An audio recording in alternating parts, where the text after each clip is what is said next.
जम्मू कश्मीर में सरकारी तालीम पर हंगामा। उमर अब्दुल्ला का फॉर्मूला, सरकारी स्कूलों में जाएं मंत्री, विधायक, अफसरों के बच्चे। सरकारी स्कूल में सुधर जाएगा सिस्टम।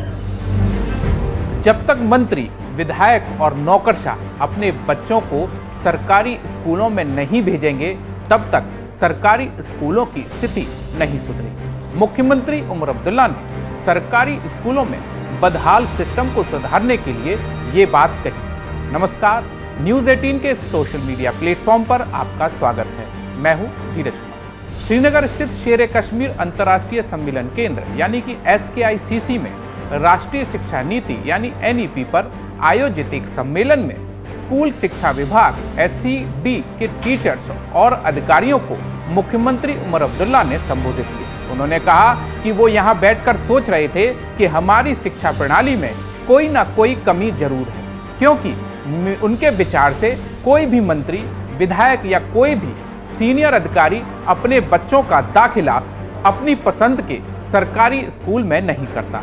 जब तक चुने गए प्रतिनिधि और सरकारी अधिकारी अपने बच्चों को इन संस्थानों में दाखिला नहीं दिलाते, तब तक सरकारी स्कूलों की स्थिति नहीं सुधर सकती।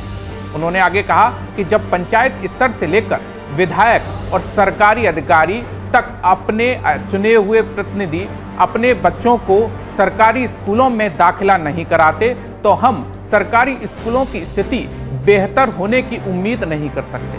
सरकारी स्कूलों में बच्चों को उचित कक्षाएं उपलब्ध नहीं होती, क्योंकि चुने हुए प्रतिनिधियों और अधिकारियों के बच्चों का इन स्कूलों में दाखिला नहीं होता। वो पूरे विश्वास के साथ कह सकते हैं कि अगर उनके जैसे मुख्यमंत्री के बच्चे का दाखिला किसी ऐसे सरकारी स्कूल में हो जहां कक्षाएं नहीं हैं, तो 5 दिन के भीतर कक्षाएं उपलब्ध करा दी जाएंगी। मुख्यमंत्री ने आगे कहा कि अगर चुने हुए प्रतिनिधियों और वरिष्ठ अधिकारियों के बच्चों का दाखिला ऐसे सरकारी स्कूलों में हो जाए जहां 25 साल पुराना ब्लैक बोर्ड लगा हो, तो उसे व्हाइट बोर्ड, डिजिटल बोर्ड और अन्य सुविधाओं में बदल दिया जाएगा। उन्होंने कहा कि अगर हम मुश्किलें गिनाने लगें और गिनने लगें, तो हम एक दिन में समाधान नहीं निकाल पाएंगे। दरअसल गलती हमारी है, जिन्हें जम्मू कश्मीर में सरकार चलाने का मौका मिला है। उन्होंने शिक्षकों और अधिकारियों से कहा कि वे समस्याएं और चुनौतियों को गिनने की बजाय सरकारी स्कूलों की स्थिति बेहतर बनाने के लिए समाधान ढूंढें। हम अपने बच्चियों को बेहतर से बेहतर तालीम फराहम करें।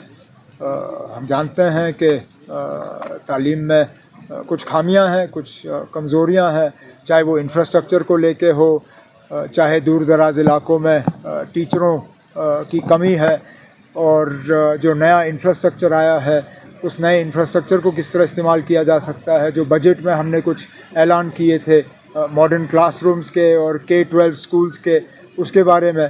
तो ये 1 डे वर्कशॉप है। मैंने तो इनसे यही कहा हुआ है कि ये अगर 10 चीज़ें एक रोड मैप के तहत 10 हमें अपनी सिफारिशें दें, तो उस पर हम अमल कर लेंगे। सर, आफ्टर अब NCERT का एक मॉड्यूल आया है जिसमें दे आर सेइंग कि जो पार्टीशन था वो जिन्ना की वजह से खाली नहीं हुआ, कांग्रेस की वजह से भी हुआ और माउंट बेटन की वजह से, एंड ऑल्सो जो कश्मीर में सिक्योरिटी कंडीशन हुई वो उस वजह से हुई।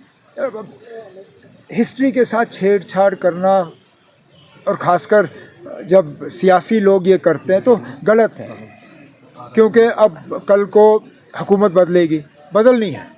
आज नहीं तो कल, कल नहीं तो परसों। कोई हुकूमत हमेशा के लिए नहीं होती।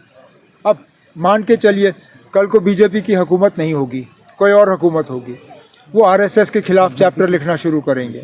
फिर क्या करोगे? फिर हुकूमत बदलेगी, वो चैप्टर निकलेगा, दूसरा चैप्टर आ जाएगा। तो इसलिए अब जहाँ तक हो सके इन चीज़ों को सियासत से दूर रखना चाहिए। जो हमारा हिस्ट्री है बच्चों को वो सीखने दीजिए, उसके बाद बच्चे खुद फैसला करें। जो सही है वो सही है, जो गलत है वो गलत है। CM उमर ने निजी स्कूलों की भूमिका को भी स्वीकार किया और कहा कि वह निजी स्कूलों के संचालन के खिलाफ नहीं है, क्योंकि इस क्षेत्र में उनकी अपनी इम्पोर्टेंस और रोल है। वो यह नहीं कह रहे कि हम लोगों को अपने बच्चों को सरकारी स्कूलों में दाखिला दिलाने के लिए मजबूर करें, बल्कि हमें अपने सरकारी स्कूलों को उस स्तर पर ले जाने का मन बनाना चाहिए जहां माता पिता को लगे कि उनके बच्चों का सरकारी स्कूलों में दाखिला उनके भविष्य के लिए सबसे अच्छा फैसला होगा। सीएम ने कहा कि यह तभी संभव होगा जब सरकार सरकारी शिक्षकों को बुनियादी ढांचे, कनेक्टिविटी, आधुनिक शिक्षण तकनीकों और डिजिटल ढांचे के मामले में उनकी सभी आवश्यक सुविधाएं प्रदान करेगी। उन्होंने आगे कहा कि एक बार जब हम शिक्षकों को ये सभी सुविधाएं प्रदान कर देंगे तभी हम उनके परिणाम दिखाने के लिए कह सकते हैं। नेल्सन मंडेला का हवाला देते हुए सीएम ने कहा कि दुनिया को बदलने का सबसे शक्तिशाली हथियार शिक्षा है। हम सभी जानते हैं कि उन्होंने अपने देश और दुनिया में कितना बदलाव लाया। इसलिए अगर उनके जैसा व्यक्ति कहता है कि दुनिया को बदलने का सबसे शक्तिशाली हथियार शिक्षा है तो हमें इस पर ध्यान देना चाहिए, क्योंकि वह बिल्कुल सही है। सीएम ने कहा कि जब से नेशनल कॉन्फ्रेंस ने जम्मू कश्मीर में सरकार बनाई है, उसने हमेशा शिक्षा और स्वास्थ्य क्षेत्रों को बेहतर बनाने पर ध्यान केंद्रित किया है। अगर हमें सड़कें, पुल बनाते हैं, कारखाने लगाते हैं या बिजली में छूट देते हैं और पर्यटकों को लाते हैं तो इन चीज़ों का कोई फायदा नहीं होगा अगर हमारे पास इन चीज़ों को लाभ उठाने के लिए शिक्षा ही नहीं है।